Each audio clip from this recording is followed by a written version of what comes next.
हाँ जी, नमस्कार। देख लीजिए, आपका जीवन है यहाँ पर। हाँ, क्योंकि जीवन की बात जीवन से होती है। तो ये दो प्रश्न आए हैं, लेकिन इनको अभी उत्तर करेंगे थोड़ी देर बाद, जिसके भी होंगे। हाँ जी, अनुभव हो गया। अनुभव हो गया, होना शेष है अभी। चलिए, तो अभी जो देखिए, मानव बात किए बिना रह नहीं सकता, कि रह सकता है। मानव और मानव बैठे हैं तो बात करेंगे ही करेंगे। बस यही है, हम क्या कर सकते हैं? बातचीत के कंटेंट को केवल बदलना है, बस। मानव बात करेगा, घर में घर में है वहां भी बात करेगा, ऑफिस में है वहां भी बात करेगा, ट्रेन में यात्रा कर रहा है वहां भी बात करेगा। जैसे आप सब ट्रेन में यात्रा करते ही होंगे, एक आदमी आकर के कुर्सी पे बैठ गया ट्रेन में, दूसरा आदमी भी सामने से आके कुर्सी पे बैठ गया, बेंच पे, सीट पे। अब दोनों में बातचीत शुरू नहीं हो रही है, तो कैसे शुरू होती है? तो एक जो है खिड़की उठाएगा, बंद करेगा, यार बहुत गर्मी है, और ये पंखा भी जो है रेल का बहुत खराब है, भारतीय रेल तो ऐसे ही है, सुधर ही नहीं सकता। तो दूसरा बोल दिया अगर, हाँ भाई साहब ठीक है, सही बात कर रहे हैं, भारतीय रेल का तो हाल नहीं है ना? सही बात है। वैसे आप कहाँ जा रहे हैं? आप कहाँ के रहने वाले हैं? क्या करते हैं? तो मुद्दा रेल नहीं था, मुद्दा पंखा भी नहीं था, मुद्दा गर्मी भी नहीं था, मुद्दा क्या था? सामने वाला बोल ही नहीं रहा था। अच्छा, कभी कभी सामने वाले इस और ढीठ होते हैं, इतने पे भी नहीं बोलते। वो दरवाजा बंद कर दिया, खोल दिया, पंखा चला दिया, सब कर दिया, लेकिन सामने वाला इसके बाद भी नहीं बोलता। अब अगर उसकी चप्पल इधर आ गई तो इधर वाला क्या करेगा? ये किसकी चप्पल है, हटाओ यहां से। वो बोलेंगे भाई साहब मेरी है। अच्छा अच्छा, आपकी है, ठीक है रख लीजिए। वैसे आप कहां जाएंगे?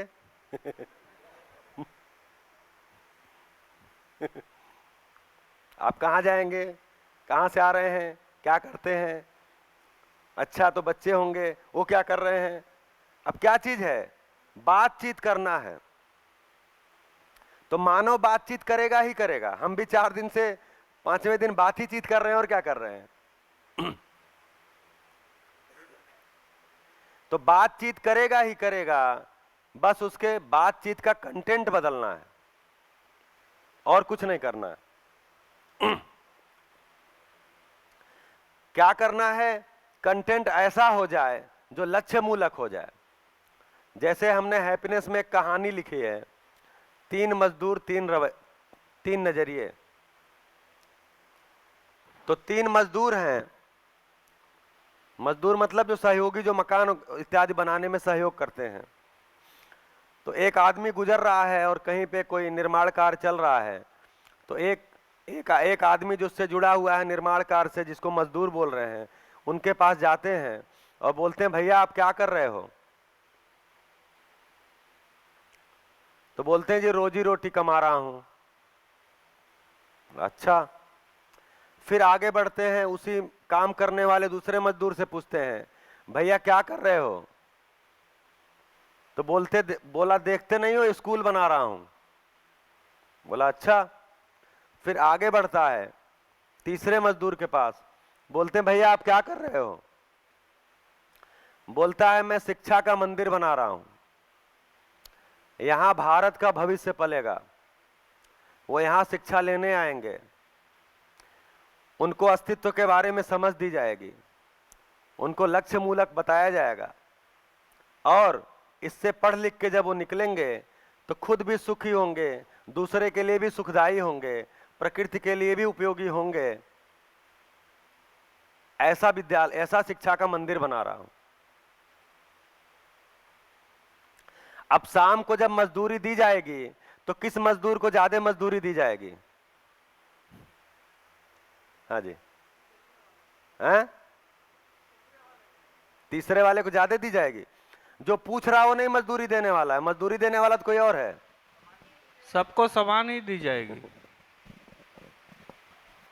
तो शाम को मजदूरी सबको एक बराबर मिलनी है, लेकिन तीनों में क्या फर्क है? काम भी तीनों एक ही कर रहे हैं, लेकिन फर्क क्या है? नजरिया, नजरिए का। तो हम जो 4 दिन से कर रहे हैं, क्या चीज को कर रहे हैं? नजरिया नहीं, दृष्टि। दृष्टि को ही बदलने की कोशिश कर रहे हैं। आपकी दृष्टि ही बदलनी है।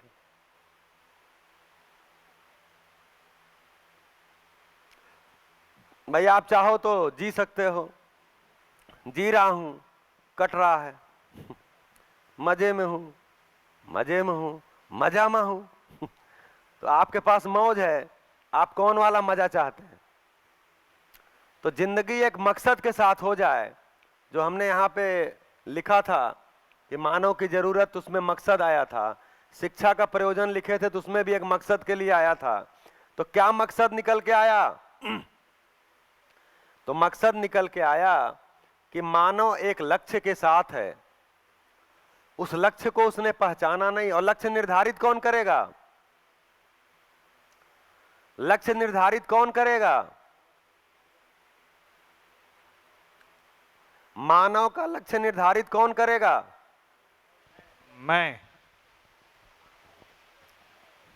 मेरा लक्ष्य आप करेंगे या लक्ष्य निर्धारित है? तो मानव अगर प्राकृतिक इकाई है तो उसके धरती पे होने का प्रयोजन निर्धारित है। मानव को क्या करना है? शिक्षा विधि से उसको पहचानना है और उसकी दिशा में चल देना है। तो हम लक्ष्य निर्धारित नहीं करेंगे, लक्ष्य निर्धारित है। जैसे जीवन, मैं जीवन हूं, जीवन का लक्ष्य क्या है? अनुभव, साक्षात्कार, बोध पूर्वक अनुभव। ये तय है, फिक्स है। मैं लक्ष्य को पहचानूंगा और उसकी दिशा में बढ़ूंगा, अर्थात अध्ययन और अभ्यास में लगूंगा। तो साक्षात्कार बोध, साक्षात्कार बोध के लिए कार्यक्रम क्या निकलेगा? अध्ययन और अभ्यास। तो मैं अध्ययन और अभ्यास में लगूंगा, साक्षात्कार बोध करूंगा। उसका रिजल्ट कैसे आएगा, इसको देखते हैं। अब अगर हम समझ के जीते हैं तो रिजल्ट क्या आएगा?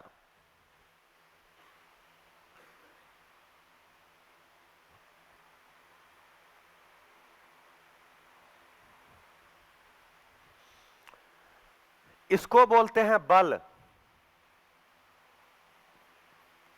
और इसको बोलते हैं शक्ति।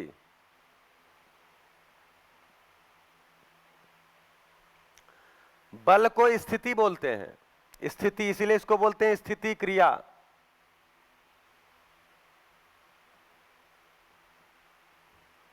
और इसको गति बोलते हैं, शक्ति को गति क्रिया। तो बल के आधार पे शक्ति का निर्धारण मतलब शक्ति का पता चलता है। कितना बल है वो शक्ति से पता चलता है। तो मेरे में मनोबल है, ये मेरी आशा से पता चलता है, मेरे कार्य व्यवहार से पता चलता है। तो ये बल है, ये शक्ति है, ये स्थिति क्रिया है, ये गति क्रिया है। अब इसमें जब हार्मनी होती है तो क्या होता है? जैसे वृत्ति जो है वो मन से ज्यादा विकसित क्रिया है। ये है सभी अक्षय बल, सब मिला करके अक्षय बल है। ये जो बल बोल रहे हैं एक्चुअली अक्षय बल है ये। और जो शक्ति बोल रहे हैं ये अक्षय शक्ति है।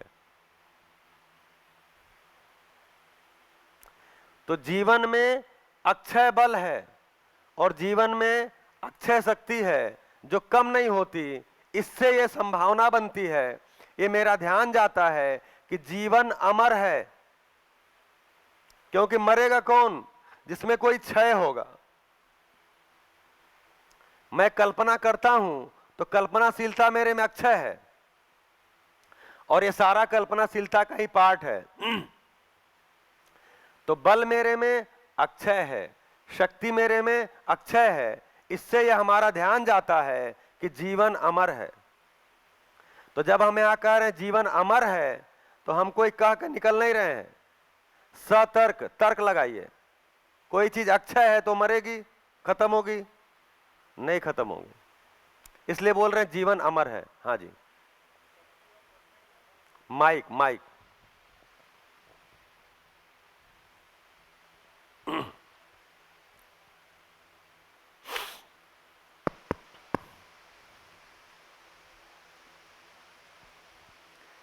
बल और शक्ति में क्या डिफरेंस है?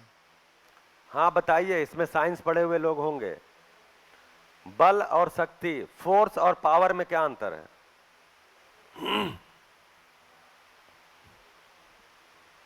कोई बताइए, फोर्स और पावर में क्या अंतर है? बल और शक्ति में क्या अंतर है?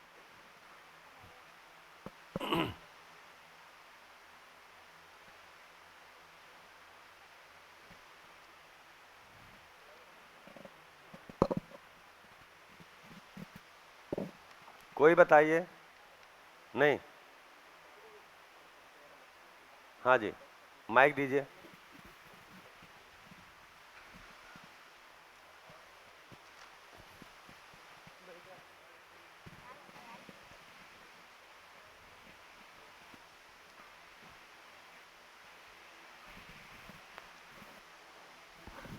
હલો. हाँ जी। હા, બળ કાર્ય છે અને પાવર એનું પરિણામ. हाँ, और कोई और स्पष्ट करेंगे? हो गया। बल जो है, बल जो है वो होने के रूप में होता है। शक्ति जो है वो भागीदारी के रूप में होता है, रिजल्ट आता है। शक्ति, पावर। तो हम पावर को पहचान पाते हैं, उससे बल की गणना करते हैं, उससे बल की पहचान करते हैं। ये चीज में इतना बल है, क्यों? क्योंकि ताकत इतनी दिख रही है इसमें, शक्ति इतनी दिख रही है। तो शक्ति गति है, भागीदारी है, और बल स्थिति है, होने के रूप में है। जैसे तीर में धनुष को खींचा तो क्या लगाया? बल लगाया। अब क्या होगा? तीर छोड़ देंगे तो तीर जितनी दूर गया तो बोलेंगे अच्छा इसमें बल ज्यादा लगा था। ऐसे बल का पता नहीं चलता। शक्ति के रूप में पता चलता है। तो स्थिति, इसीलिए बोला ये स्थिति है, बोध स्थिति है, बल है। बोध का पता नहीं चलेगा, आपके जीने में आपके संकल्प का पता चलेगा। संकल्प के आधार पे, यानी अब आपकी सारी कल्पना पूर्णता के अर्थ में हो गई है, जागृति के अर्थ में हो गई है, अस्तित्व के अर्थ में हो गई है। ऐसी कल्पनाशीलता से जब आप कार्य व्यवहार करेंगे तो लगेगा कि आपको बोध हो गया है। तो बोध एक स्थिति है। बोध व्यक्त होता है संकल्प के रूप में। अनुभव एक स्थिति है, अनुभव व्यक्त होता है प्रामाणिकता के रूप में। साक्षात्कार एक स्थिति है, यह व्यक्त होता है चित्रण के रूप में। अगर सही साक्षात्कार है, न्याय धर्म सत्य की दृष्टि से है, तो वैसा ही चित्रण होगा। तो तुलन एक स्थिति है, यह व्यक्त होती है विश्लेषण के रूप में। आस्वादन एक स्थिति है, यह व्यक्त होती है चयन के रूप में। हाँ जी, हो गया। बल मतलब स्थिति, शक्ति मतलब गति। तो ये सभी अक्षय बल है, इनका नाम है। देखिए, मन, वृत्ति, चित्त, बुद्धि, आत्मा, ये केवल और केवल नाम है। चूंकि परंपरा में नाम चलते आए थे तो उनको एक क्रम दिया गया है, उनको एक क्रम दिया गया है। किसी को लगता है ये नाम मतलब हमें ठीक नहीं लग रहा है तो आप बदल के A B C D E रख सकते हैं, कोई दिक्कत नहीं है। इधर वाले भी नाम बदल के A B X Y Z रख सकते हैं, क्योंकि केवल नाम है। वृत्ति बोलने से आपको कुछ पकड़ में नहीं आएगा, लेकिन तुलन विश्लेषण बोलने से आप में पकड़ में आएगा। तो मूल में मेरे में क्रिया होती है, क्रिया को पहचान सकते हैं, मन को नहीं पहचान सकते। आस्वादन चयन को पहचान सकते हैं, मन को नहीं पहचान सकते। तो मन एक नाम है, एक बल का, जिस बल के कारण आस्वादन होता है। चयन एक नाम है एक शक्ति का, उस शक्ति को आशा शक्ति बोलते हैं। नाम रखा है ये केवल। इसलिए अगर हम मन को खोजने जाएंगे, वृत्ति को खोजने जाएंगे, चित्त को खोजने जाएंगे, बुद्धि को खोजने जाएंगे, आत्मा को खोजने जाएंगे, तो ये नाम के रूप में नहीं मिलेगा। लेकिन मेरे में जैसे जैसे मैं अपग्रेड होता हूं, मैं मानवीयता की सीमा में आना शुरू करता हूं, अनुभव संपन्नता की तरफ बढ़ता हूं, वैसे वैसे मेरे में क्रिया दिखती है, मैं पहचानता हूं। दिखती है मतलब आंख से दिखती है नहीं, पहचानता हूं, समझता हूं, मेरे में क्रिया पहचान में आती है। तो क्रिया को पहचानना होता है, ये नाम है, इसको पहचानना नहीं होता।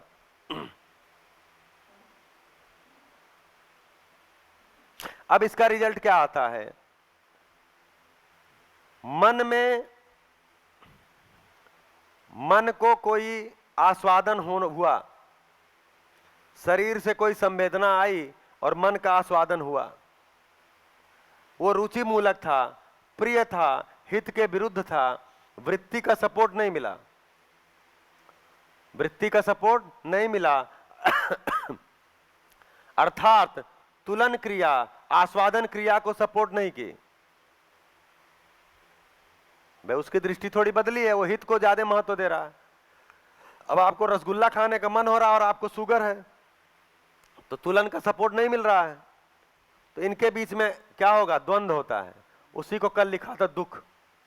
लेकिन अगर वृत्ति के संकेत को मन ग्रहण करने लगा, जैसे ही मन में कोई आस्वादन आया और चयन करने का मन हुआ, वृत्ति ने रोका कि जो आपका आस्वादन है ये प्योर रुचि मूलक है, इसमें आपको नुकसान होगा, इसमें आपका हित भी नहीं है, लाभ भी नहीं है, और ऐसे संकेत को मन ने ग्रहण कर लिया, तो मन और वृत्ति के बीच में हार्मनी हो जाती है, एक सूत्रता हो जाती है, एक तालमेल हो जाता है।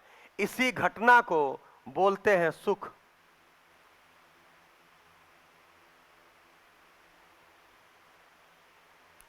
मेरे आस्वादन और मेरे तुलन के बीच में तालमेल हो गया, द्वंद्व नहीं रह गया, विषमता नहीं रह गई, निर्विषमता हो गई।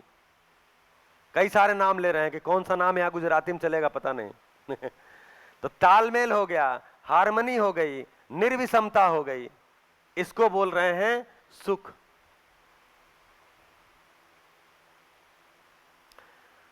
अब वृत्ति ने कोई संकेत मन को दिया और चित्त से सपोर्ट नहीं मिला, या सीधा चलते हैं, उल्टा क्या चलें?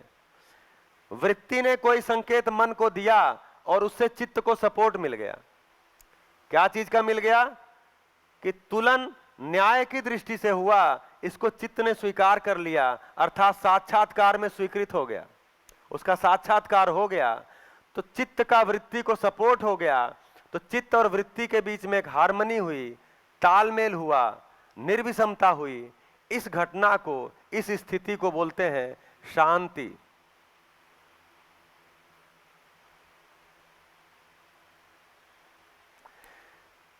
चित्त ने जो वृत्ति को संकेत दिया, वृत्ति ने मन को दिया, इसका संकेत जो आया वो बुद्धि से आया, अर्थात बोध पूर्वक आया, स्वीकृतियों के पूर्वक आया, व्यवस्था से आया, धर्म से आया।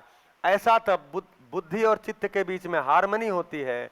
इस हार्मनी को, इस निर्विषमता को, इस तालमेल को बोलते हैं संतोष। एक नाम दिया। अभी इसके आगे और करते हैं कि किस स्तर पे आता है।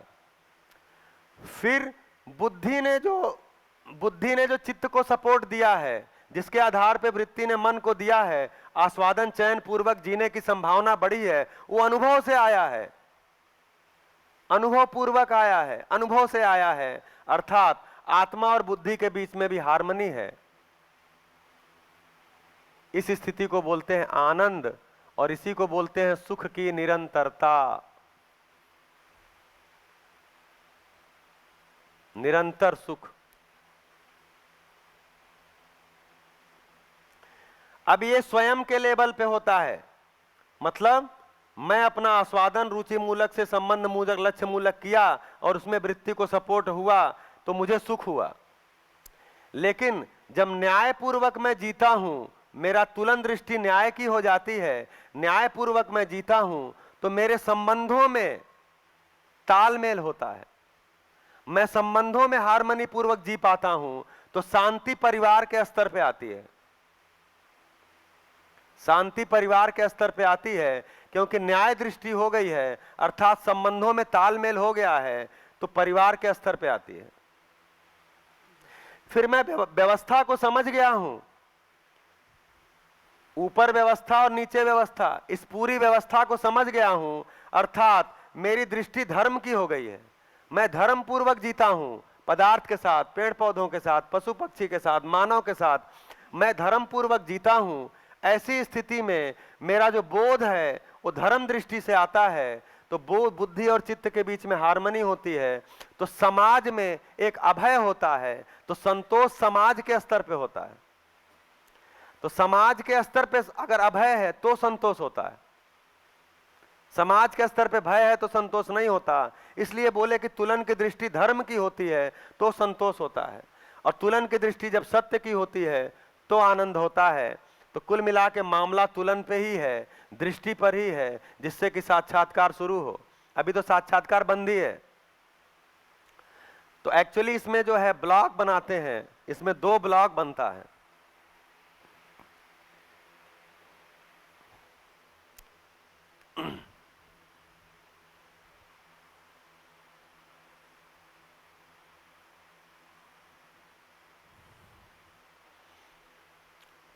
एक ब्लॉक ये है,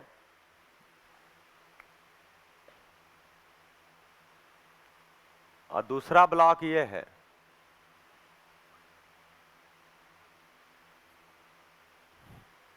इसको बोले B1 और इसको बोले B2। B1 को लाल से ही लिख दें क्योंकि रेड लाइन वाला ब्लॉक है।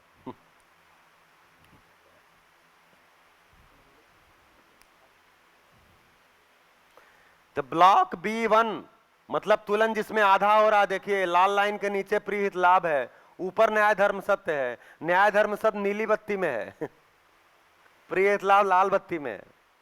ये ब्लॉक 1 है, ये ब्लॉक 2 है, ब्लॉक B1 ब्लॉक B2। तो जब तक हम ब्लॉक B1 में जी रहे होते हैं कोई भी मानवीयता की संभावना नहीं है, सुखी होने की संभावना नहीं है, क्योंकि हमारी दृष्टि में न न्याय आया है, न धर्म आया है, न सत्य आया है।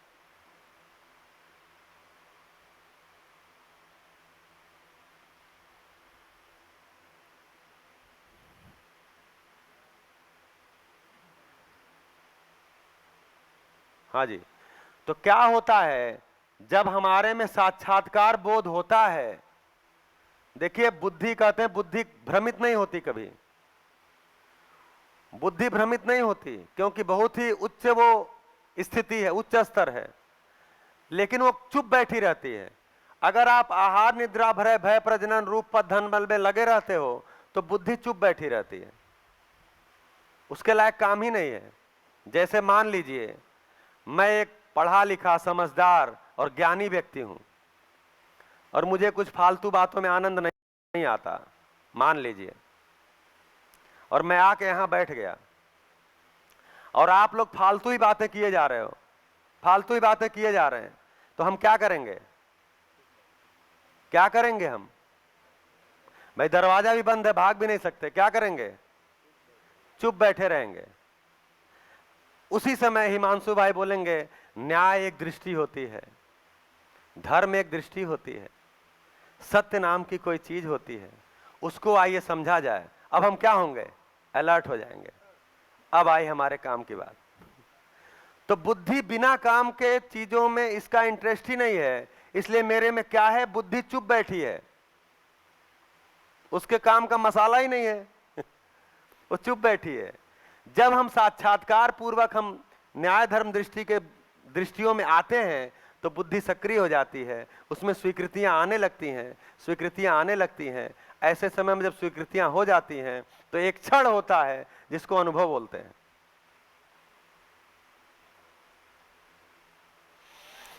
क्या बात है, कितनी मजेदार बात है। अनुभव, बोध, साक्षात्कार, ये सुन के इतना अच्छा लग रहा है। हो जाएगा तो क्या होगा?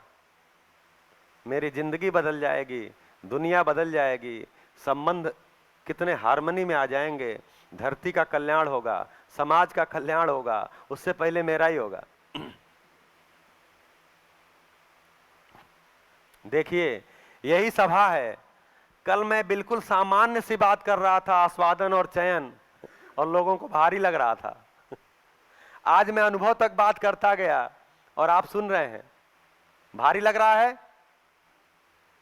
क्या हो गया? आपका ध्यान अब आ गया उधर, क्योंकि हमारा इस लाल वाले ब्लॉक में जीने का अभ्यास है, रेड ब्लॉक में। तो लाल वाले ब्लॉक में जो जीने का अभ्यास है, इसमें से लाल वाले ब्लॉक की चीजों पे भी चर्चा हमको ठीक नहीं लगती। हमको तो खाली सुविधा बराबर सुख, आहार निद्रा भय प्रजनन रूप पद धन बल, इसमें अच्छा लगता है। तो जितनी अमानवीयता की बात करिए हमको अच्छा लगता है, क्योंकि हमारे जीने का धरातल अभी अमानवीयता का है। तो क्या बदलेगा? मेरा जीने का धरातल ही बदल जाएगा। आदमी का छोटा मोटा परिवर्तन नहीं होता है, टोटल ट्रांसफॉर्मेशन होता है। मानव का पैराडाइम शिफ्ट होता है। सही सूचना आने पे, सही तरफ ध्यान जाने से जो ज्ञान आता है, उससे पैराडाइम शिफ्ट होता है, मानव का टोटल ट्रांसफॉर्मेशन होता है। और इसकी संभावना है, और इसके लिए बहुत मेहनत नहीं है। मैं स्वयं में प्रमाण देखता हूं कि मैंने इसमें जितना मेहनत किया है उससे ज्यादा मुझे उपलब्धि हुई है। मैं स्वयं के स्तर पर जितना मेहनत किया हूं, परिवार के स्तर पर जितना मेहनत किया हूं, सरकार के स्तर पर जाके जो काम किया है, अर्थात समाज के स्तर पर जितना मेहनत किया हूं, उससे कई गुना ज्यादा हमें उपलब्धि हुई है। तो सही की दिशा में कदम बढ़े, उपलब्धि होती है, और हमारी अपेक्षा से ज्यादा होती है। केवल ध्यान ही देना है।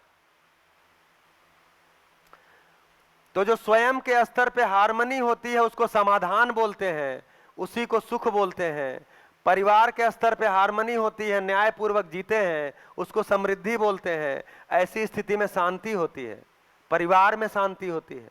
समृद्धि की स्थिति में, अभी समृद्धि समझेंगे क्या बोलते हैं समृद्धि को। समाज के स्तर पे अभयता आती है। जब हम बोधपूर्वक जीते हैं, अर्थात व्यवस्था को समझकर व्यवस्था पूर्वक जीते हैं, तो समाज में अभय आता है। उस स्थिति को संतोष बोलते हैं।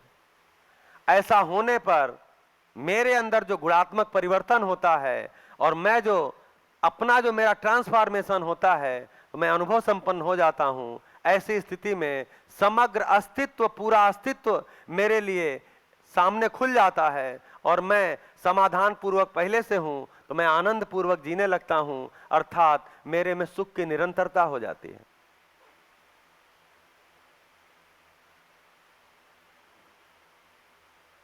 ये हमारा असली फोटो है, इसका फोटो खींच लीजिएगा। हमारे जीवन का फोटो यही है, आधा लाल आधा नीला, बल्कि लाल वाला आधे से कम है, 4.5 है, नीला वाला 5.5 है। तो देखिए 4.5 से 5.5 में जाने का जो द्वार है, स्वर्ग का जो द्वार है, वो यहीं से खुलता है।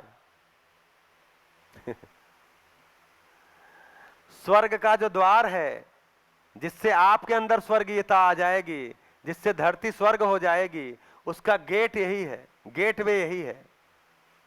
केवल तुलन प्रिय हित लाभ से न्याय धर्म सत्य में शिफ्ट होता है।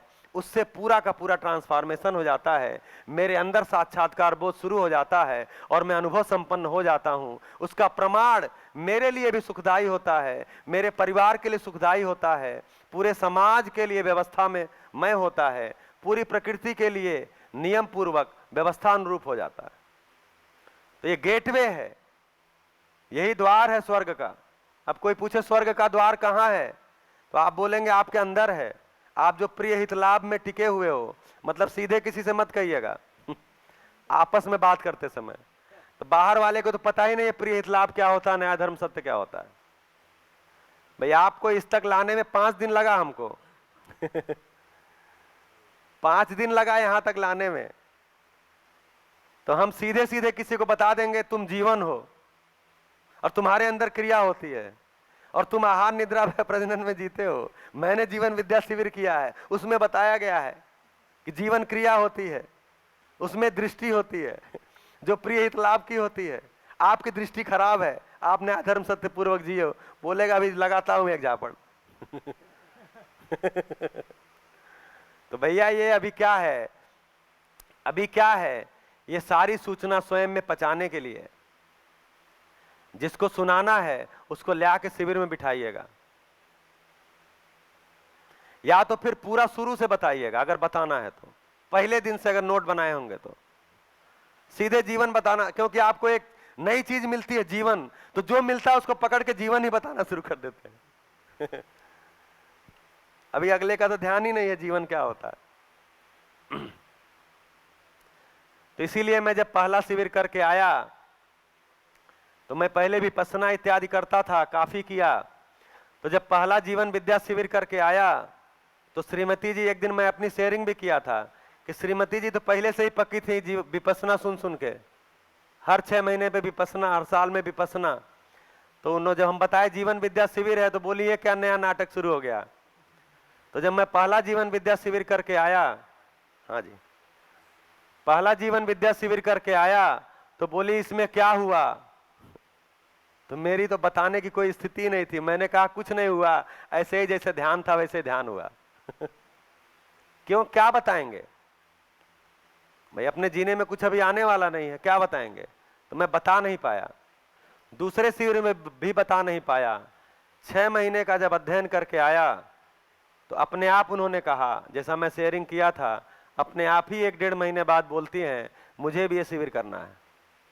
एक आदमी में इतना बदलाव हो सकता है तो ये कंटेंट बहुत बढ़िया है, इससे हमको भी गुजरना चाहिए। वो स्कूल अच्छा है जहां आप नाम लिखा के आए हो मेरा भी एडमिशन कराओ अगर कोई जुगाड़ हो तो देखिए आपको एडमिशन कराना है तो आपको भी जुगाड़ लगाना पड़ेगा। दिनेश भाई, हिमांशु भाई, दशरथ भाई बैठे हैं जुगाड़ लगाइए। तो अध्ययन करते हैं, अध्ययन शिविर में क्या करते हैं, करना यही है, अनुभव तक पहुंचना है, काम तो यही है। इसके लिए 13-14 किताबें हैं, उन किताबों में भी सूचनाएं ही हैं। किताब अपने आप में ज्ञान नहीं है, उन किताबों में सूचनाएं हैं।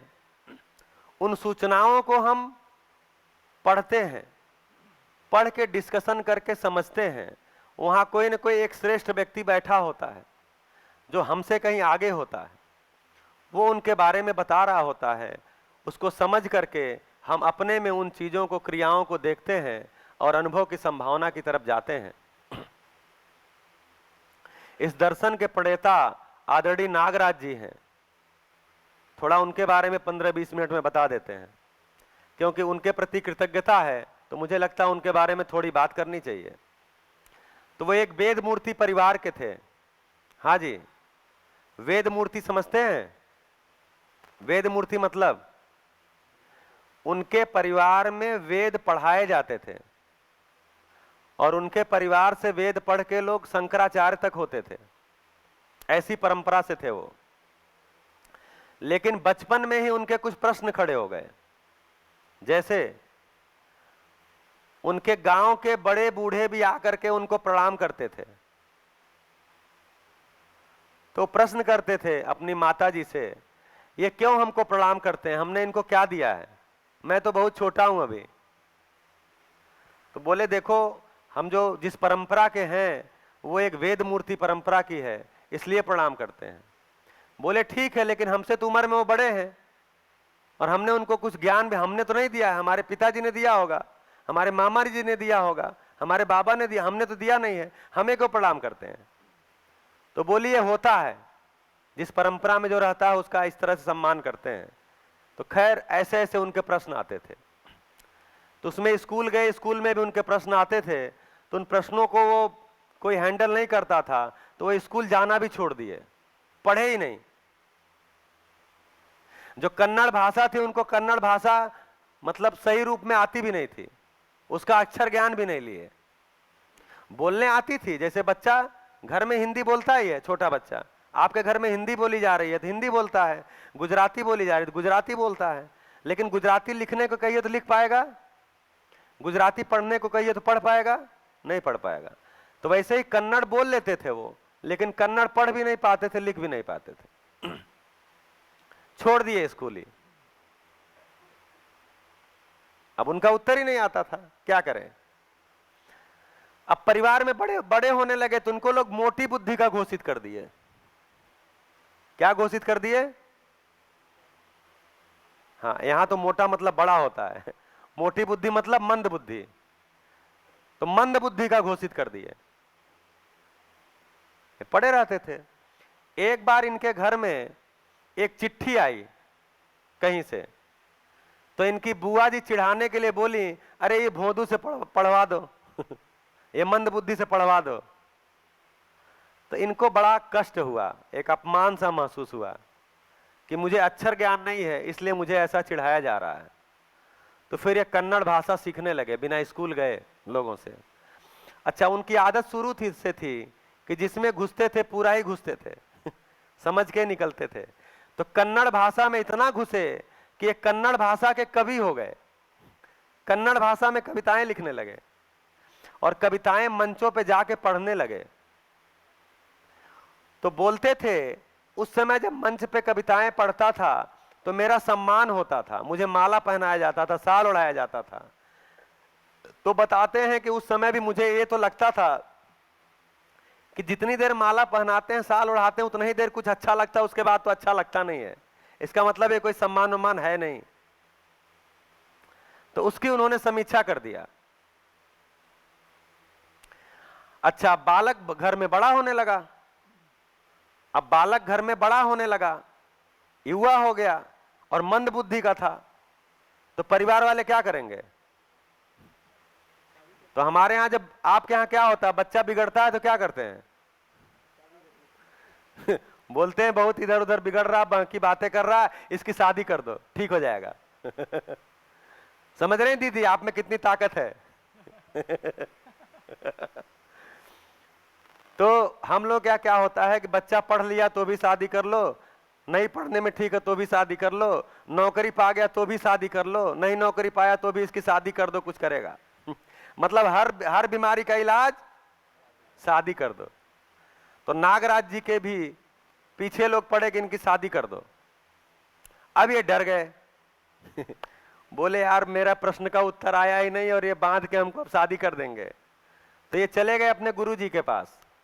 तो इनकी परंपरा के गुरु थे कांची कामकोटी के शंकराचार्य चंद्रशेखर भारती जी, उनके यहाँ गए। तो वहां मिलने के लिए एक वेटिंग लिस्ट चलती थी, मतलब बहुत लंबा लिस्ट रहती थी। तो पूरे दिन इंतजार करने के बाद ये मिल पाए।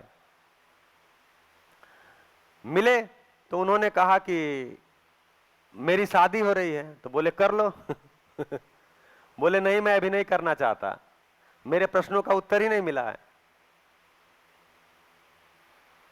तो बोले कि प्रश्न का उत्तर चाहिए तो तुम ऐसा करो, शादी तुम्हारी रुकवा देंगे, लेकिन तुम बनारस चले जाओ,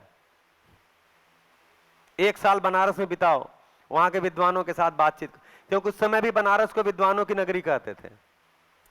वहां जाओ, वहां पे टाइम बिताओ। बोले ठीक है, इनको तो शादी से भगना था। बोले ठीक है, हम जाएंगे बनारस, बिल्कुल जाएंगे, एकदम तैयार है। तो गुरु जी की उस परिवार में चलती थी, हर परिवार में गुरु की चलती है।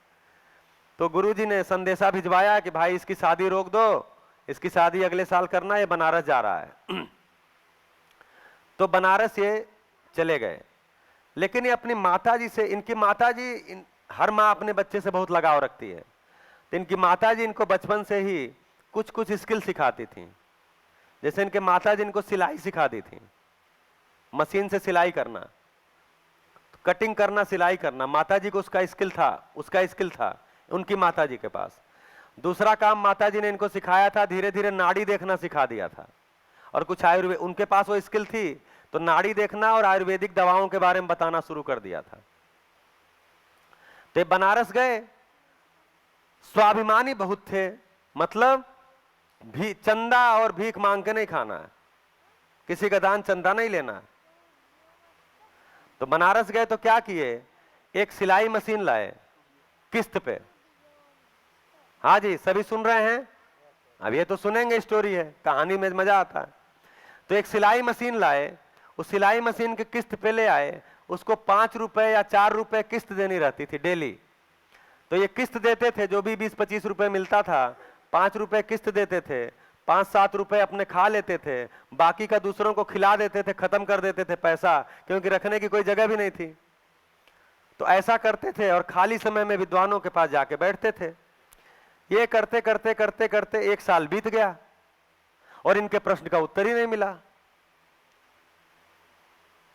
जो प्रश्न का उत्तर नहीं मिला और इधर चले आए। अब क्या होगा, अब क्या होगा? शादी होगी और क्या होगा, बाजा बजेगा। तो उनका भी बाजा बज गया, शादी हो गई। आदरणीय नागरत्ना जी के साथ शादी हो गई। देखिए मैं कहानी अच्छा सुनाता हूं कि नहीं। तो शादी हो गई, शादी हो गई और प्रश्न जस के तस खड़े। उसके पहले कुछ लोगों ने कहा कि मामा जी के साथ जाके वेदांत का अध्ययन कर लो। तो मामा जी के साथ जाके वेदांत का अध्ययन किए। उसमें कुछ और प्रश्न खड़े हो गए, जैसे वेदांत में आता है ब्रह्म सत्य जगत मिथ्या। तो ये बात उनको पचती नहीं थी कि एक तो ब्रह्म से, चूंकि जो अद्वैतवाद है उसमें यह कहा गया कि ब्रह्म ही है, उसमें से ही जगत प्रकट हुआ है और उसमें ही जगत समाता है। तो अद्वैतवाद यही कहता है। तो उनका कहना यह था कि अगर ब्रह्म सत्य है तो जगत मिथ्या कैसे है, मतलब सही में से झूठ कैसे निकला और झूठ सही में समाएगा कैसे। ऐसे कुछ प्रश्न उनके थे, 2-3 प्रश्न खड़े हो गए। अब इधर शादी हो गई, अभी प्रश्न का उत्तर मिला नहीं। शादी हो गई तो क्या कहते हैं लोग, भाई आपकी शादी हो गई और आप कुछ करते धरते नहीं हो तो क्या कहेंगे लोग, दीदी? क्या कहेंगे? अब तुम्हारे इस फालतू बातों से काम नहीं चलेगा, एक वो भी आ गई है, कुछ चिंता करो, कुछ कमाओ धमाओ। कि ऐसे ही रहोगे? तो बोले अच्छा ठीक है, कमाते हैं। तो पेंसिल का काम शुरू किए। वही बताया ना, जिधर ये घुसते थे पूरा ही घुसते थे, समझ के निकलते थे, एक अपनी आदत थी। तो पेंसिल का काम शुरू किए, पेंसिल लाते थे, बेचते थे। ऐसा करते करते मैसूर में उस जमाने में पेंसिल का कारखाना लगा दिए, पेंसिल बनाने लगे। और इतनी बेहतर क्वालिटी की पेंसिल होती थी कि उसका एक्सपोर्ट होता था। और बताते थे, जब हम लोग बात करते थे, बोलते थे तुम लोग क्या कमाओगे इस जमाने में, अगर उस जमाने में प्लेन आदमी को व्यक्तिगत खरीदने को मिलती तो मैं खरीद लिया होता। क्योंकि सब कुछ खर्च के बाद पर डे 600 रुपए बचते थे उस जमाने में। 1930-35 की बात है। तो बोलते थे मैं अपने फ्लाइट से उड़ता लेकर के, लेकिन था ही नहीं, सुविधा ही नहीं थी। तो बोले इतना कमाए।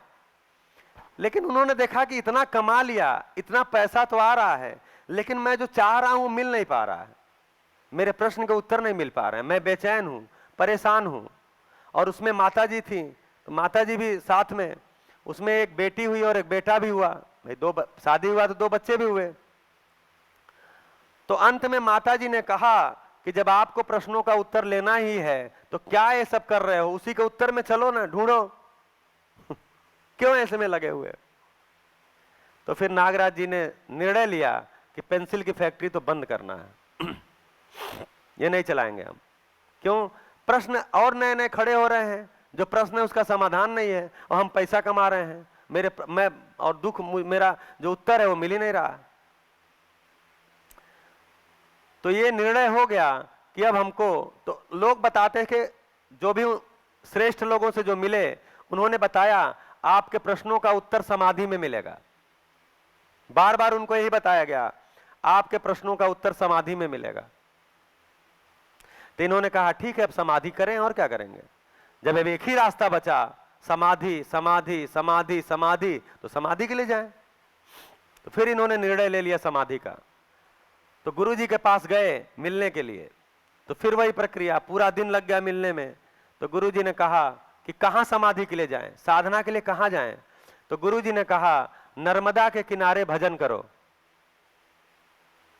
और ये चले आए, आ करके अपनी पत्नी से कहे कि गुरु जी ने कहा है नर्मदा के किनारे जाके भजन करो।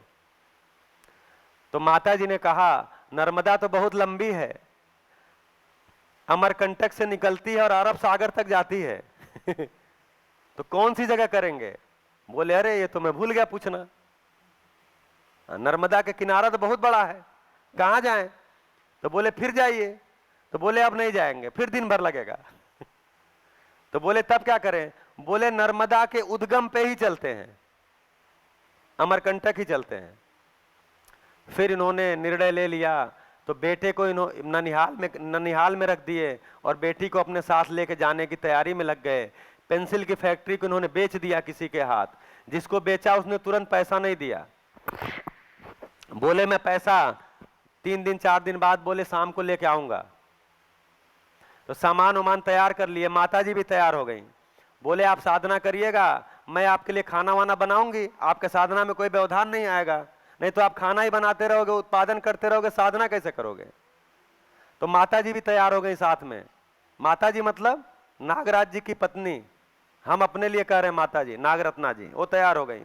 तो दोनों लोग साथ जाने के लिए तैयार हो गए, सामान वामान पैक कर लिए, अपना सूटकेस वगैरह तैयार कर लिए और उस आदमी का इंतजार करने लगे। वो आए, पैसा दे और हम जाएं वो आदमी आए, पैसा दे और हम जाएं। इंतजार करते करते शाम होने लगा। तो माता जी ने कहा क्या बात का इंतजार है? बोले यार वो आदमी पैसा लेके नहीं आया। तो बोली जब पैसे का ही चक्कर था तो फैक्ट्री चलाते हाँ, क्या बात का साधना करने जा रहे हो? पैसे का ही चक्कर था तो फैक्ट्री चलाते आराम से। तो फिर माता जी ने अपनी कुछ ज्वेलरी वगैरह दिया, जैसे भी करके पैसा कुछ ले आए और चल दिए। अमरकंटक आ गए तो उस समय अमरकंटक में मुश्किल से 100 लोग से भी कम रहते थे, बहुत कम लोग रहते थे। तो वहां जब आए तो साधना की जगह ढूंढने लगे, तो जहां था वहां साधना के लिए लगने लगे। उसी बीच में वहां के जो एक जमींदार थे, स्टेट थे, उनको पता चला कि कोई व्यक्ति आए हैं अमरकंटक में साधना के लिए, तो मिलने के लिए आए। तो मिल के बोले कि ठीक है आप साधना करिए, आपके शरीर की चिंता हम करेंगे, मतलब राज्य करेगा। तो नागराज जी ने कहा नहीं, हमको आपका दान चंदा नहीं चाहिए। बोले फिर कैसे, जंगल में मर जाएंगे आप, जंगली जानवर तो है ही है, खाने को क्या मिलेगा? तो बोले हमें थोड़ी जमीन दे दीजिए और उसका दाम भी बता दीजिए, या तो भाड़े पे दीजिए या तो दाम बता दीजिए, उसका पैसा मैं धीरे धीरे चुका दूंगा। तो खैर उन्होंने कुछ जमीन दे दिया, उसमें 1-2 सहयोगी के साथ खेती भी करते थे, साधना भी करते थे। उसी बीच में जो जिस लड़की को लेकर के आए थे उनको कोई बीमारी हुआ और वहां सरवाइव नहीं कर पाए, उनका निधन हो गया। तो साधना चलती रही, साधना चलती रही। और साधना का मतलब माताजी बताती थी, जैसा हम लोगों ने माताजी से, मतलब मेरा माताजी से मुलाकात बहुत कम समय का है, क्योंकि मैं जब जीवन विद्या शिविर में जुड़ा उसी साल उनका निधन हुआ, तो मैं बहुत कम समय मिला। तो माताजी बताती हैं कि 18-18 घंटा 20-20 घंटा ये ध्यान में बैठे ही रहते थे। मैं खाना रख के आ जाती थी, खाना ऐसे ही बदबू आ जाता था, नहीं खाते थे, और कभी कभी खाते भी थे। कभी कभी 4-4 5-10 दिन श्रम ही करते थे, नहीं कुछ करते थे साधना वाधना, ऐसा भी होता था। तो साधना विधि कौन सी अपनाए? तो साधना विधि इनके परिवार में चलती थी, वो भी अपनी माताजी से सीखे थे, श्री विद्या उपासना पद्धति। निकोरा में जो आश्रम है जहां शिविर होता है वो उसी पद्धति का आश्रम है, श्री विद्या उपासना पद्धति का। तो श्री विद्या उपासना पद्धति से वो साधना करना शुरू किए। तो शरीर के अंगों पे देवी देवताओं का ध्यान किया जाता है और बहुत सारे उसमें कर्म कांड किए जाते हैं। तो बताते हैं पहले सारा कर्म कांड करने में ज़्यादा टाइम जाता था, फिर शरीर पे ध्यान देना, अलग अलग अंगों पे देवी देवताओं को स्मरण करना, ऐसा करने में जाता था। धीरे धीरे धीरे धीरे धीरे ये कर्म कांड और ये शरीर पे ध्यान ये कम होते होते खत्म हो गया और लंबा ध्यान बना ही रहता था। अपने प्रश्न को लेकर के पड़े ही रहते थे और उसमें इनको समाधि हुआ। बोलते हैं समाधि में क्या हुआ? तो बोले समाधि में शरीर का ध्यान नहीं रहता। अब मैं हूं इसका ध्यान रहता है, अस्तित्व है इसका ध्यान रहता है, लेकिन शरीर का ध्यान नहीं रहता कि शरीर कोई चीज है। लेकिन बोले जब भी मैं समाधि से लौटा, बाहर आया, तो मैं देखता था मेरे प्रश्न का उत्तर ही नहीं आया। क्यों नहीं आया? क्योंकि समाधि में मेरे प्रश्न ही गायब हो गए। तो बोले समाधि का मतलब ये बोर्ड पे लिखा है ये सारा मिट जाता है, मतलब जिसको बोलते हैं चित्त शुद्धि, बिल्कुल साफ हो जाना, क्लियर हो जाना। तो उसमें मेरे प्रश्न भी मिट जाते थे। तो समाधि हुआ, कई बार हुआ, लेकिन मेरा उत्तर नहीं आया। तब उन्होंने पतंजलि योग सूत्र का अध्ययन किया, पढ़े, तो उसमें संयम नाम की जो क्रिया लिखी है अष्टांग योग में, उस क्रिया को इन्होंने समझा। तो चूंकि धारणा ध्यान समाधि ये करते ही रहते थे, तो समाधि की स्थिति में इन्होंने संयम क्रिया को उल्टा किया। जो पतंजलि योग सूत्र में बताया है कि धारणा ध्यान समाधि को एकत्रित करते हैं तो संयम होता है, ये समाधि की स्थिति में धारणा ध्यान को इकट्ठा किए। और पतंजलि योग सूत्र में लिखा है कि इकाई पे संयम करते हैं तो इकाई का रूप गुण स्वभाव धर्म स्पष्ट होता है। इन्होंने कहा मेरे से क्या गलती हुआ या सही हुआ, मैंने आकाश में संयम कर लिया तो मुझे संपूर्ण अस्तित्व अपने रूप गुण स्वभाव सहित स्पष्ट हो गया। और बोले मुझे जो स्पष्ट हो गया वो इतना ज्यादा हो गया कि मुझे लगा ये तो मेरे ही प्रश्न का उत्तर नहीं है, ये तो संपूर्ण मानव जाति के लिए उपकारी ज्ञान है। ये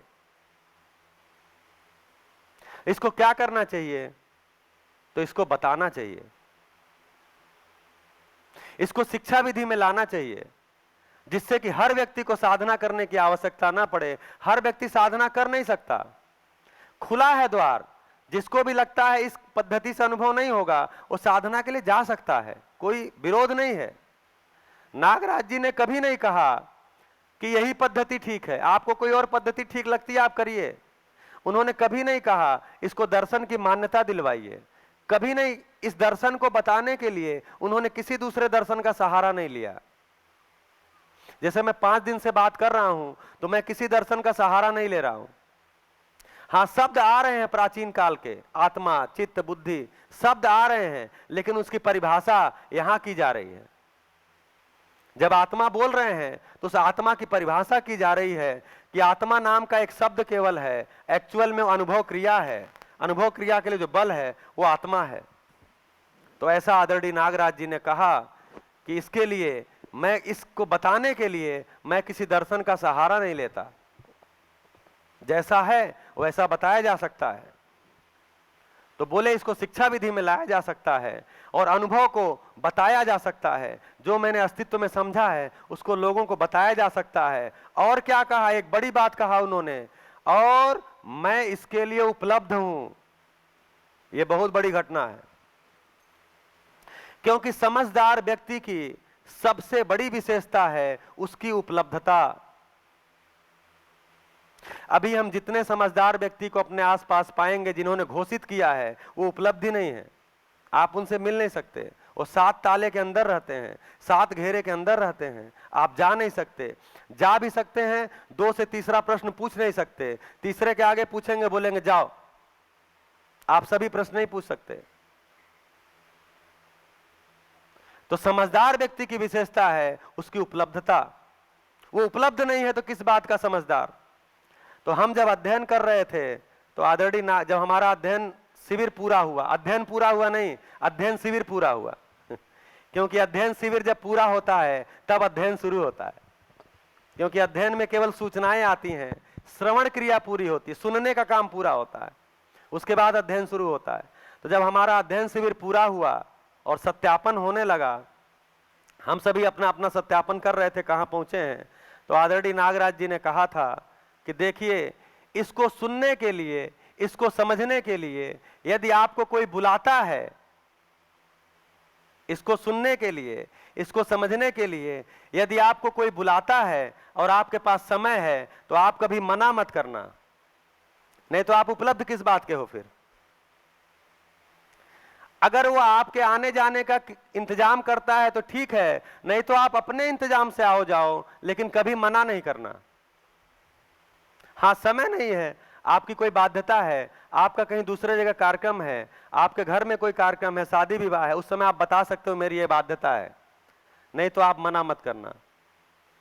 तो वो स्वयं भी उपलब्ध थे, जितनी देर चाहिए बात करिए, जितने चाहे प्रश्न लेकर के आइए, कभी नहीं कहा आप बस करो।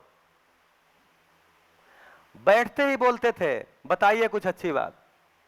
तो अगर आपने कहा बस बाबा जी आपके दर्शन करने आया था, बोलते थे ठीक है, हो गया दर्शन, बोले हाँ ठीक है, जाइए अमरकंटक घूम लीजिए, अच्छी जगह है। या किचन में जाइए, अम्बा दीदी, हाँ, फिर उनकी 3 संतानें हुई वहां, एक बड़ी दीदी अम्बा दीदी है, अब वो भी बुजुर्ग हो गई हैं, माने हैं बहुत स्वस्थ, अभी आयुर्वेद का काम वही करती हैं अमरकंटक में। दूसरे बड़े भैया हैं और तीसरे लक्ष्मी भाई हैं, तो तीनों लोग वहीं पर हैं। बड़े भाई जो है वो अभी रिटायर हुए हैं, अमरकंटक नगर पालिका में थे। छोटे वाले अपना व्यवसाय करते हैं फैब्रिकेशन का। उनकी बहुएं हैं, पोते हैं, पोतियां हैं, तो अमरकंटक घर जैसा है। कोई भी गया, स्वामी जी बैठे हैं, स्वामी जी कितनी बार बाबा जी के सानिध्य में रहे, घर जैसा है, उपलब्ध रहता है, जो जाए। बाबा जी थे तब भी, नहीं है तब भी, शरीर उनका शांत हुआ अभी 2016 में, वो थे तब भी, नहीं है तो भी, सबके लिए घर है, हर मानव के लिए। तो उनकी क्या उपलब्धता थी। हाँ, आपके पास प्रश्न है तो आप बैठिए, जैसे ही प्रश्न शुरू करते हैं समाधान आना शुरू। कभी भी उन्होंने नहीं कहा बस अब करो, तो वो हमेशा उपलब्ध थे। और उन्होंने सबसे कहा है आपकी उपलब्धता ही आपका प्रमाण है। जब तक आप अनुभव संपन्न नहीं हुए हो तो अब तक आपकी उपलब्धता ही आपका प्रमाण है कि आप इस दर्शन से गुजरे हो।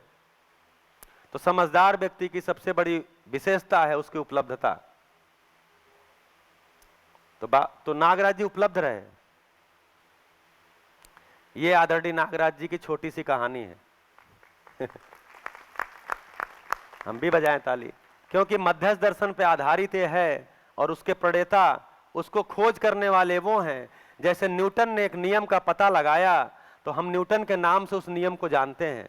जानते हैं कि नहीं जानते हैं? तो जब भी इस दर्शन को कोई पूछेगा कौन पता लगाया, तो हमको बोलना ही पड़ेगा आदरणीय नागराज जी ने पता लगाया। क्या पता लगाया? नियम था ही, उन्होंने कुछ आविष्कार नहीं किया, नियम को ही पहचाना, नियम को ही पहचाना। विधि थी, अगर श्री विद्या उपासना पद्धति से उन्होंने साधना किया तो विधि पहले से उपलब्ध थी, तब वो कर पाए। इसलिए वो परंपरा के प्रति भी कृतज्ञता व्यक्त करते हैं। उन्होंने कहा कि पत्थर ठीक है मेरे हथौड़े से टूटा, लेकिन ऐसा नहीं है कि उसके पहले कोई हथौड़ा नहीं चला था। बहुत सारे हथौड़े चले थे, तो हो सकता है मेरे हथौड़े से टूट गया। तो वो कभी ये नहीं कहे कि मेरे अकेले की उपलब्धि है। उन्होंने कहा पूरी परंपरा लगी थी, उसमें मैं आया और मैंने अनुसंधान किया। क्या अनुसंधान किया? जैसी सच्चाई है उसको वैसा ही बताने का अनुसंधान, जिसमें कोई महापुरुष, किताब, यंत्र कुछ भी नहीं लेना पड़ता। सच्चाई को जैसा है वैसा हम सामने रख के बता सकते हैं, बातचीत कर सकते हैं। लेकिन अध्ययन करना पड़ेगा, समझना पड़ेगा, ऐसा उन्होंने कहा। एक हमारे मित्र हैं रविकांत भाई, आईआईटी दिल्ली में से बीटेक एमटेक किए। उसके बाद उनका मन हो गया, शिविर से जुड़े हुए थे, उनका मन हो गया अब समझना है तो क्या किसी दूसरे से समझना है, चलते हैं अमरकंटक, बाबा जी से समझेंगे, आदरणीय नागराज जी से। चले गए, वहां गए, 6 महीने तक सेवा करते रहे, क्योंकि उस समय उनका शरीर बुजुर्ग हो चुका था। सेवा करते रहे, कमर दबाना, पैर दबाना, सारी चीजें करना। तो एक दिन आदरणीय नागराज जी ने कहा, रविकांत आपको क्या लगता है मेरा पैर दबा के, मेरा कमर दबा के, मेरे पीठ सहला के आपको ज्ञान हो जाएगा, समझ हो जाएगी? ऐसा कभी नहीं होगा, आपको अध्ययन करना पड़ेगा। हाँ, मेरा आप पीठ दबाओगे, कमर दबाओगे तो मैं तो मना थोड़ी करूंगा, मेरा शरीर बूढ़ा है, मुझे अच्छा लगता है। भाई 3 लोगों को सेवा चाहिए, 3 लोगों को सेवा चाहिए, बच्चे को, बीमार को, बुजुर्ग को, ये 3 को सेवा चाहिए। इनको सेवा के बिना इनका जिंदगी आगे नहीं चलती है। तो बोले मुझे तो सेवा चाहिए, मुझे अच्छा लगेगा, लेकिन आपको कोई समझ हो जाएगी, ऐसा नहीं है। आपको अध्ययन करना पड़ेगा, आपको ही ध्यान देना पड़ेगा। तो ये पूरा का पूरा कंटेंट यही बताता है, यही बताता है, ये लाल वाला जो निशान है इसके अंदर तो हम जी ही रहे हैं। हमारा ये राजमार्ग, ये गेट खुल जाए, गेटवे खुल जाए, इसके लिए हमको पुरुषार्थ करना पड़ेगा, समय देना पड़ता है। 7 दिन में केवल ध्यान जाता है सच्चाइयों पे। जीवन कोई चीज है, उसमें कोई क्रिया है, मेरी क्रियाओं पे ध्यान जाता है, अस्तित्व पे ध्यान जाता है, इतना होता है। आगे आपको प्रयास करना पड़ता है। बढ़िया, चलिए। तो एक जीवन क्रिया, एक परिचय शिविर में जितना रखना चाहिए उससे ज्यादा ही मैंने रख दिया। क्यों हिमांशु भाई? लेकिन मुझे लग रहा था कि सभा बड़ी है, इसलिए इस पे समय देना चाहिए, नहीं तो कांटा अटका रहेगा कहीं ना कहीं। अब इसमें 2 प्रश्न आए हैं, किसी के भी प्रश्न होंगे। इसमें एक प्रश्न है, जब इस सृष्टि में नियम सबके लिए एक है, व्यवस्था सबके लिए एक समान है, तो क्या हर इंसान जो चाहे वो बन सकता है? अर्थात उसको करोड़पति बनना है और उसको उससे ही सुख मिलेगा, तो क्या संभव है? अब अगर है तो किस रास्ते से बना जा सकता है?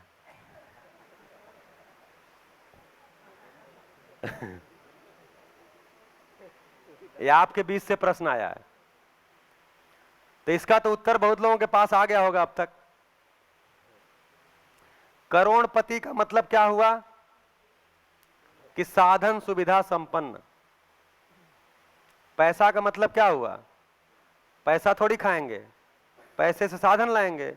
तो साधन सुविधा संपन्न होना, तो साधन सुविधा संपन्न होना आवश्यक है। इसमें लखपति, करोड़पति, हजारपति, अरबपति का मामला ही नहीं है। मामला यह है कि मेरे जिंदगी के लिए, जिंदा रहने के लिए, शरीर को देखिए, धन किस लिए चाहिए? सुविधा किस लिए चाहिए? शरीर के लिए, शरीर को चलाने के लिए। हाँ, 2 चीजें हैं, एक और चीज इसमें है, शरीर को जिंदा बनाए रखने के लिए और संबंधों के निर्वाह के लिए। किसी के यहां शादी है, आप जाएंगे तो गाड़ी में पेट्रोल लगेगा, कुछ उपहार देंगे कि नहीं देंगे? तो उसके लिए भी धन चाहिए, कि ऐसे ही चले जाएंगे, संबंध का निर्वाह करेंगे? हाँ, आपके यहां किसी का जन्मदिन है तो उसमें खर्चा करेंगे कि नहीं करेंगे? नहीं करेंगे, क्योंकि वो भी संबंध का निर्वाह है। तो 2 ही काम के लिए धन चाहिए, शरीर को जिंदा बनाए रखने के लिए और संबंधों के निर्वाह के लिए। अब कितना चाहिए, ये जिसको चाहिए वो तय कर ले, कितने में कर लेगा, कितने में शरीर जिंदा रहेगा, कितने में संबंध का निर्वाह होगा। किसी को कम लग सकता है, किसी को ज्यादा लग सकता है। इसमें कोई करोड़पति, अरबपति, लखपति का मामला ही नहीं है। कैसे बना जाएगा? तो एक ही उपाय है, ये सुविधा है, सुविधा भार युक्त होती है, इसके लिए श्रम करना पड़ता है। श्रम पूर्वक ही करोड़पति बना जा सकता है। अर्थात श्रम पूर्वक ही सुविधा को पाया जा सकता है, बिना श्रम के सुविधा मिल जाएगी ऐसा नियम नहीं है। श्रम करना पड़ेगा, नहीं तो फिर चालाकी करिए, करप्शन करिए, भ्रष्टाचार करिए, गलत धंधे में जाइए, गलत काम करिए। बिना श्रम के तो एक ही रास्ता मिलता बनता है, भाई कोई कमा के रखा है उसका हड़प लीजिए। तो बिना श्रम के कोई सुविधा प्राप्त करने का रास्ता नहीं है। अगर रास्ता बनाए तो किसी न किसी अपराध की तरफ जाएगा वो। श्रम के अलावा अगर कोई रास्ता हम सुविधा पाने का निकाले तो किसी न किसी अपराध की तरफ जाएगा, और वो अपराध अंत में आपको ही अतृप्ति देने वाली है, दूसरे का नुकसान बाद में होगा। वो अपराध करते समय भी आप भय में रहते हैं, अपराध करने के बाद भी आपको उसका दुख, उसका पीड़ा रहता है, आपके परिवार को भी रहता है, आने वाली पीढ़ी को भी रहेगा। तो श्रम के अलावा कोई भी रास्ता अगर हम अपनाए करोड़पति बनने के लिए, तो वो रास्ता आपको ही अतृप्ति नहीं देगा, क्योंकि वो रास्ता गलत रास्ता होगा, अपराध का रास्ता होगा। तो इसका एक ही उत्तर है करोड़पति, अरबपति, लखपति बनने का, श्रम। दूसरा क्वेश्चन में अगर थोड़ा डिटेल में देखेंगे तो उसमें लिखा हुआ है कि करोड़पति बनने, मुझे ऐसा लगता है कि करोड़पति बनने से मैं उसको सुखी ऐसा लग रहा होगा। है कि वो सुखी होगा। हाँ। तो पहले ये भी एक ये तो गलत ही है। हाँ वहाँ पर, क्योंकि अगर करोड़पति बनने से उसको लग रहा है कि वो सुखी होगा, वो बात सही है कि उसको लग रहा है। अगर वो हो जाता तो कई करोड़पति सुखी ही होते। करोड़पति अरबपति कम है क्या इस देश में, दुनिया में? अरबपति, खरबपति, करोड़पति भरे पड़े हैं। लेकिन जो करोड़पति है उसको करोड़ों की ही दरिद्रता भी है। जो अरबपति है उसको अरबों की ही दरिद्रता भी है, अर्थात सुखी नहीं है। आप जाके मिलो, बात करो, आप सुखी हो क्या? तो कुल मिलाकर के तो सुविधा से हम सुखी हो जाएंगे, इसी की तो चर्चा कर रहे हैं 3 दिन से कि भैया उससे हो नहीं सकते, करके देख लीजिए। मैं मना नहीं कर रहा हूं। अगर 5 दिन के बातचीत करने के बाद भी किसी को लगता है कि मैं करोड़पति बनने से ही सुखी हो पाऊंगा, तो बन के देख लीजिए, लग जाइए उस दिशा में, हमको क्या दिक्कत है। हम तो केवल इतना ही बता रहे हैं, ये रास्ता जो है, ये वाला रास्ता अहमदाबाद नहीं जाता है। फिर भी आप जाना चाहते हो तो जाओ, थक के फिर लौट के आना। तो एक तो उतना जाओगे, फिर थक के लौट के आओगे, फिर सही रास्ता पूछोगे हमसे। तो मैं तो पहले ही बता दे रहा हूं कि अहमदाबाद नहीं जाएगा। आप कह रहे नहीं जी जाएगा, तो जाके देख लो, कोई दिक्कत नहीं है। तो हमें कोई परेशानी नहीं है। अगर इतनी बातचीत के बाद आपको लगता है कि हम करोड़पति बनने से ही सुखी होंगे, अगर करोड़पति बनने से ही सुखी होंगे तो इसको बन के देखा जाए, कोई दिक्कत नहीं है। हाँ थकिए, हम तो एक इशारा कर रहे हैं कि आप थकेंगे, फिर भी आपका थकने का मन है तो एक बार थक लीजिए। दूसरा प्रश्न है भैया, बस एक प्रश्न और है, ले लेते हैं फिर टी ब्रेक करते हैं। जब हमें किसी की पीड़ा को देखकर दुखी होते हैं, वह क्या है? वह दुख है, तो हम उसकी मदद ना करें तो दुख महसूस होता है, तो क्या करना चाहिए? बिल्कुल करना चाहिए। अगर कोई दुखी है तो उसकी मदद करना चाहिए, लेकिन मदद क्या है? मदद यही है जो हम 5 दिन से आप सबकी कर रहे हैं। ज्ञान से बड़ी कोई मदद नहीं है, समझ से बड़ी कोई मदद नहीं है। लेकिन अगर उसको सुविधा का अभाव है तो तत्काल तो उसको सुविधा की मदद करनी पड़ेगी। भाई या तो आप उसको दान दो, या तो उसको वस्तु दो, या उसको किसी काम में लगा दो, यही मदद है। काम करके कुछ उत्पादन कर ले। तो अगर कोई सुविधा में पीड़ित है, सुविधा ही नहीं है, तो उसको सुविधा की मदद करनी चाहिए, लेकिन साथ साथ ज्ञान की मदद भी करनी पड़ेगी, नहीं तो बाद में जाकर के वो भी रोएगा गलत रास्ते पे। तो सुविधा की मदद की जाए, कोई दिक्कत नहीं है। उसका तरीका कोई हो सकता है, दान दे के कर सकते हैं, या तो कोई काम दे के कर सकते हैं। तो एक कहानी आती है अंग्रेजी में कि किसी को रोज एक मछली दो, तो मछली शब्द ठीक नहीं, रोटी बोल देते हैं। किसी को रोज एक रोटी दो तो रोज आपके रास्ता देखेगा। आप उसको रोटी कमाना सिखा दो, रोटी बनाना सिखा दो, तो ये बड़ा उपकार होगा। तो किसी की मदद करनी है तो उसको रोजगार की मदद करनी चाहिए, दान की मदद करने से कुछ होने वाला नहीं है। श्रम पे ही लाना चाहिए उसको, श्रम पूर्वक उपलब्धि होती है, ये उसको ध्यान दिलाना चाहिए। बिना काम के किसी को कुछ मिलता है तो वो उसको कुछ मानता नहीं है, उसकी वैल्यू भी नहीं मानता, और फिर वो बिना काम के ही पाने के प्रयास में लगा रहता है, जिंदगी भर निकम्मा रहता है और वो दुखी होता है, दूसरों को दुखी करेगा। तो काम की ही मदद करनी चाहिए, श्रम की तरफ ले जाना चाहिए, और ज्ञान की मदद तो सबसे बड़ी मदद है, इसको करना चाहिए। बढ़िया, चाय का संकेत कर रहे हैं भैया, तो चाय पी के फिर आते हैं। बहुत बहुत धन्यवाद।